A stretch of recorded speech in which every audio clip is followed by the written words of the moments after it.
Hi, welcome to SBR Videos. I'm Peter Loshak, continuing my coverage of the 2015 Preakness Stakes. Right now we are talking with a brand new guest, Ed, who comes to us, a handicapping analyst who comes to us from the website winningponies.com. I'm going to ask him to help us make heads or tails of American Pharoah, whether American Pharoah is a lock to win or vulnerable. Ed from winningponies.com. Thanks so much for joining us. Peter, thank you for having us on, and we really appreciate the opportunity. Sure. Well, tell us just a little bit about who you are and what winningponies.com is all about. Well, my name's Ed Meyer. I've been with Winning Ponies since 2008. I'm a writer, handicapper, and I help them assess where we actually lie with our personal picks.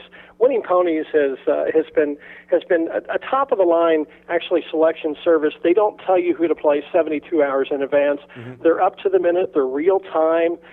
They run free handicapping contests, and they're one of the few that actually allows you to change the weather tab and get a brand new set of selections.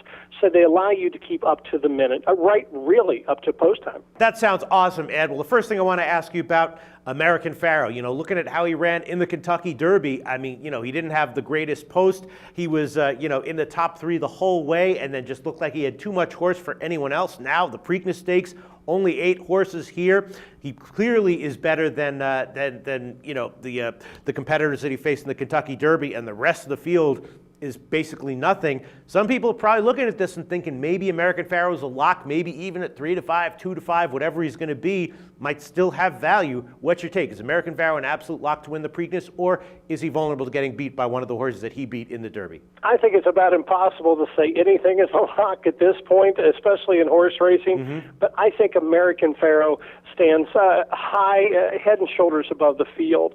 The Derby was impressive. Bob Baffert has a remarkable record coming into Pimlico, especially with his Derby winners. He's had 3 that have actually completed the second task. He felt, and he was actually quoted in the media press, that this is the easiest leg of the Triple Crown. I think American Pharoah fits very, very well in here. Now you're going to have the naysayers that are going to allude to the tighter turns. They've actually done plenty of study, and they've actually done a Google Earth dropping of Churchill Downs right on top of Pimlico. They're identical.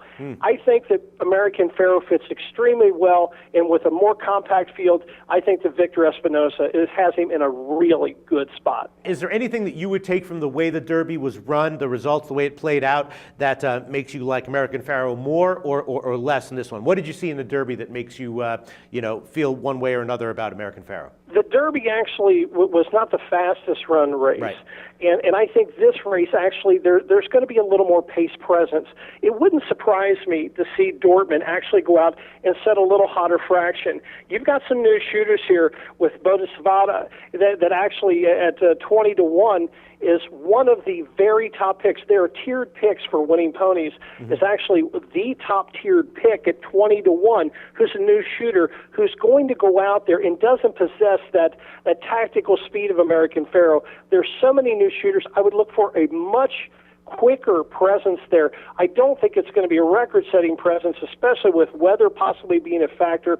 But I say this plays into American Pharoah's hands even more, where they're going to have a pace meltdown. Anybody that runs with Dortmund and can soften up firing line, it only plays even more so in Pharoah's hands. All right. So sounds like you are pretty high on American Pharoah. That's the way I was feeling as well. I was very impressed with American Pharoah's race in the Derby. All right. Now let's go to analyze the rest of the field, Ed.